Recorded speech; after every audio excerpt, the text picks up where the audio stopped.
வணக்கம், நான் doctor Jayanthi Ravindran, plastic surgeon. தமிழாலேருந்து இந்த வீடியோ நாங்கள் ரெக்கார்ட் பண்ணுறோம். லேடிஸுக்கு ஹேர் டிரான்ஸ்பிளான்ட் பண்ணலாமா பண்ணக்கூடாதா அப்படிங்கிறத கிளாரிஃபிகேஷனுக்காக இந்த வீடியோ ரெக்கார்ட் பண்ணுறோம். நிறைய லேடிஸ் வந்து ஹேர் லாஸுக்கு ஹேர் டிரான்ஸ்பிளான்ட் ட்ரீட்மெண்ட் அப்படின்னு நினச்சிட்டு கிளினிக்கு வராங்க. ஸோ யூஸ்வலாக ஹேர் லாஸ் கம்ப்ளைண்ட்டோட ஒரு லேடி கிளினிக்கு வந்தால் ஃபர்ஸ்ட் நாங்கள் வந்து அவங்களுக்கு என்ன காரணத்தினால ஹேர் லாஸ் இருக்குது அப்படிங்கிறத ஃபர்ஸ்ட் நாங்கள் கண்டுபிடிக்கணும்.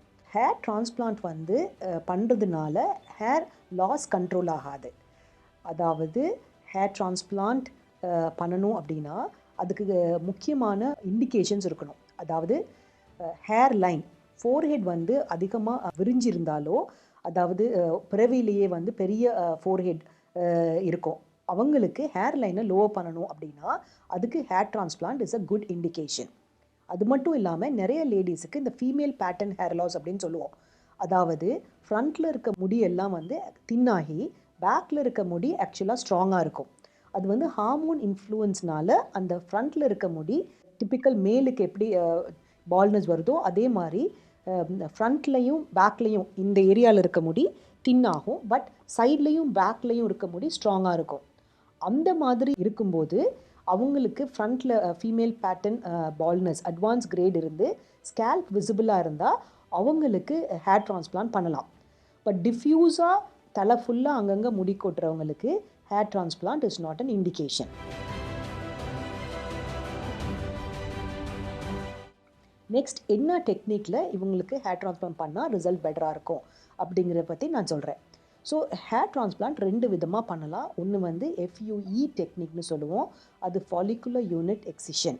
இந்த டெக்னிக்கில் எந்த இடத்துல இருந்து யூஸ்வலாக as I mentioned பின்னாடி உங்கள் ஸ்கேல்பில் பின்னாடி ஆர் சைட்ஸ்லேருந்து தான் நாங்கள் டோனர் ஃபாலிகல்ஸ் எடுத்து அந்த பால்ட் ஏரியாவுக்கு ஆர் ஹேர்லைன் லோவர் பண்ணுறதுக்கு யூஸ் பண்ணுறோம். ஸோ அந்த ஏரியாவில் ஹேரை ட்ரிம் பண்ணிவிட்டு ஜீரோ ட்ரிம்மர் வச்சு அங்கேருந்து ஒரு பஞ்ச் யூஸ் பண்ணி ஹேர் ப்ளக் பண்ணி முன்னாடி நட்டுருவோம். மேலே இருக்கிற ஹேர் வந்து அந்த ஏரியாவை கவர் பண்ணிக்கிறனால சர்ஜரிக்கு அப்புறம் அந்த ஏரியா விசிபிளாக தெரியாது. இதையே FUT ஆர் ஸ்ட்ரிப் மெத்தட் அப்படின்னு சொல்லுவாங்க, ஃபாலிகுலர் யூனிட் டிரான்ஸ்பிளான்ட். எல்லாத்தோட ஸ்கேல்ப்பும் அந்த ஸ்கின் கொஞ்சம் லூஸாக இருக்கும். ஸோ இந்த பின்னாடி இருக்க ஸ்கின்னில் எந்த இடத்துலேருந்து நம்ம ஹேர் எடுக்கணுமோ அந்த இடத்துல ஒரு 2 சென்டிமீட்டர் வித் ஒரு 10 சென்டிமீட்டர் லாங் ஸ்கின்னை கட் பண்ணி எடுத்துட்டு அந்த மீதி இருக்க ஸ்கின்னை எட்ஜ் டு எட்ஜ் சூச்சர் பண்ணிவிடுவோம். அந்த கட் பண்ணி எடுத்த ஸ்கின்னில் இருக்க ஃபாலிகல்ஸ் எல்லாம் ரிமூவ் பண்ணி அதை டிரான்ஸ்பிளான்ட் பண்ணுவோம். இந்த FUTங்கிற டெக்னிக்கில் ஒரு லாங் ஸ்கார் இருக்கும். அந்த ஸ்கார் அதில் சூச்சர்ஸ் போட்டிருப்போம். அந்த சூச்சரை 10 டேஸ் கழித்து ஒரு 12 டேஸ் கழித்து ரிமூவ் பண்ணுவோம். பை அண்ட் லார்ஜ் நாங்கள் தமிழா பிளாஸ்டிக் சர்ஜரியில் FUE ஃபாலிகுலர் யூனிட் எக்ஸிஷனுங்கிற டெக்னிக் ஃபாலோ பண்ணுவோம். ஏன்னா எந்த ஒரு ஸ்கின் எக்ஸிஷன் இல்லாமல் அந்த ஏரியா எந்த இடத்துலேருந்து நாங்கள் பின்னாடி இருந்து எடுக்கணும்னு டோனர் ஏரியா நல்லாயிருக்கோ அங்கே ட்ரிம் பண்ணிவிட்டு அங்கேருந்து ஃபாலிகல்ஸை வந்து பஞ்ச் வச்சு ப்ளக் பண்ணி ஃப்ரண்ட்டில் இம்ப்ளான்ட் பண்ணிவிடுவோம். நான் இம்ப்ளான்ட் பண்ணுற இடத்துல again multiple techniques are names இருக்குது. அதாவது stick and place, slit and place, DHI, இந்த மாதிரி நிறைய டெர்மினாலஜி நீங்கள் கேள்விப்பட்டிருக்கீங்க.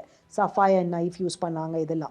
இதெல்லாம் various methods of implanting. By and large எல்லாருமே எடுத்த கிராஃப்டை திரும்பி ஸ்கின்ல உள்ளே போடுறோம். பட் அதுக்கு வந்து different techniques, different surgeons will use different techniques. சரியாக பண்ணும்போது எல்லா டெக்னிக்கும் ஒரே மாதிரி தான் ரிசல்ட் கொடுக்கும். DHIயில் டைரக்ட் ஹேர் இம்ப்ளான்ட்டில் பீப்புள் யூஸ் இம்ப்ளான்டர்ஸ்.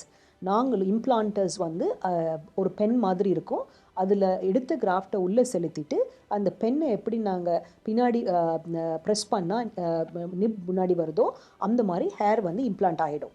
அதுதான் DHIன்னு சொல்கிறது. So we also use implanters in some areas. டிஃப்யூஸாக அங்கங்கே போகும்போது இம்ப்ளான்டர்ஸ் யூஸ் பண்ணும்போது பிளேஸ்மெண்ட் ஈஸியாக இருக்கும். பட் வெல் டிஃபைன்ட் ஏரியாஸுக்கு ஹேர்லைன் லோவர் பண்ணும்போது நாங்கள் வந்து ஸ்டிக் அண்ட் பிளேஸ், அதாவது நீடிலில் நாங்கள் வந்து அந்த ஆங்குலேஷனுக்கு ஏற்ற மாதிரி ஹோல்ஸ் போட்டுட்டு ஹேரை பிளான்ட் பண்ணுவோம்.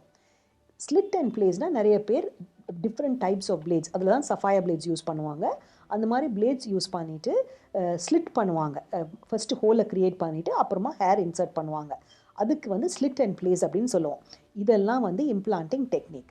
ஸோ டு கன்க்ளூட், லேடிஸுக்கு ஹேர் டிரான்ஸ்பிளான்ட் பண்ணலாம். ஆனால் definite indications for hair transplant in ladies வந்து ஹேர் லைன் லோவர் பண்ணுறதுக்கு, ஃபோர்ஹெட் நெத்தியை பெரிய நெத்தியை சிறுசு பண்ணுறதுக்கு is a direct very good indication. இல்லைனா well defined areas of baldness, scalp ரொம்ப விசிபிளாக இருக்குது after female pattern hair loss, அவங்களுக்கு பின்னாடி இருக்க டோனர் ஏரியா ஸ்ட்ராங்காக இருந்தால் அவங்களுக்கு ஹேர் டிரான்ஸ்பிளான்ட் பண்ணிக்கலாம். லேடிஸுக்கு ஹேர் டிரான்ஸ்பிளான்ட் பண்ணதுக்கப்புறம் அந்த எடுத்த இடத்துல ஹேர் திரும்பி வளருமா வளராதா அப்படிங்கிறது எல்லாத்துக்குமே ஒரு கொஸ்டின். இது லேடிஸ்க்கு மட்டும் இல்லை, ஈவன் ஃபார் மென். எடுக்கிற இடத்துல ஹேர் வந்து திரும்பி வளர்கிற மாதிரி அப்படி இருந்துச்சுன்னா எத்தனை வாட்டி வேணாலும் ஹேர் டிரான்ஸ்பிளான்ட் ரிப்பீட் பண்ணிக்கலாம். So the answer to this question, hair transplant பண்ணுற இடத்துல, அதாவது எங்கேருந்து கிராஃப்ட் எடுக்கிறோமோ அந்த இடத்துல திரும்பி முடி வளராது. அதனால தான் there is a limitation to the donor supply of grafts. ஒரு ஸ்கொயர் சென்டிமீட்டர் ஏஷியன் ஸ்கேல்பில் நம்பர் ஆஃப் ஃபாலிக்கிள்ஸ் பார்த்தீங்கன்னா ஒரு சென்டிமீட்டர் பை சென்டிமீட்டர் ஸ்கொயர் எடுத்திங்கன்னா 70 to 90 ஹேர் ஃபாலிக்கிள்ஸ் வந்து அந்த ஸ்கொயர் சென்டிமீட்டரில் இருக்கும். அதில் வந்து ஒரு 40% ஹேர் 35 கிராஃப்ட் அந்த இதுலேருந்து நம்ம எடுத்தோம்னா அந்த எடுத்தது தெரியாது. ஸோ பேசிக்கலி நாங்கள் ப்ளேஸ் பண்ணும்போது அதே டென்சிட்டி நாங்கள் கொடுக்கணும்னு ஆசைப்பட்டோம்னா எவ்வளோ எடுக்கிறோமோ அந்த 70 கிராஃப்ட்ஸ் ஒரு ஸ்கொயர் சென்டிமீட்டர் ப்ளேஸ் பண்ணோம்னா எத்தனை ஸ்கொயர் சென்டிமீட்டரில் அந்த எடுக்கிற கிராஃப்டை ப்ளேஸ் பண்ணாலும் நீங்களே யூகிச்சிக்கலாம். So usually we place only between 30 to 40 crafts.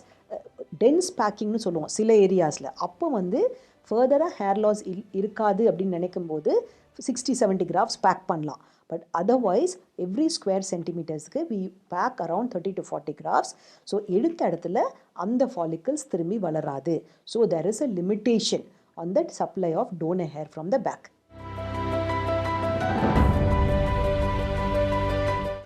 Hair transplant பண்ணதுக்கப்புறமா ஹேர் பீஸ் அட்டாச் பண்ணிக்கலாமா, விக் வச்சுக்கலாமா அப்படின்னு கேட்குறாங்க. ஸோ நார்மலாக வந்து ஹேர் பீஸ் ஹேர் டிரான்ஸ்பிளான்ட்டுக்கு லிமிட்டேஷன்ஸ் இருக்குது. டோனர் ஏரியாஸ் எவ்வளோ கிராஃப்ட்ஸ் எவ்வளோ அவைலபிள் இருக்குதோ, அதாவது பின்னாடி இருந்து நாங்கள் ஒரு 40% கிராஃப்ட்ஸை எடுத்தால் அங்கே எடுக்கிறது தெரியாது, அவ்வளோதான் நம்ம எடுக்க முடியும். அதுக்கும் பியாண்ட் டென்சிட்டி வேணும்னா இதோடு சேர்த்து ஹேர் பீசஸ் அட்டாச் பண்ணிக்கலாம். பட் நீங்கள் வந்து தேர் ஆர் சம் பாண்டிங் பிக்ஸ்ன்னு சொல்லிட்டு ஹேரை ட்ரிம் பண்ணிவிட்டு ஒட்டி விட்டுருவாங்க. அந்த மாதிரி பண்ணும்போது உங்களோட ரிமைனிங் ஹேர் ஃபாலிக்கிள்ஸ் டேமேஜ் ஆகிறதுக்கு வாய்ப்பு இருக்குது. So that we will not advise. Along with hair transplant, you just want to attach some hair piece to increase more density, that is possible.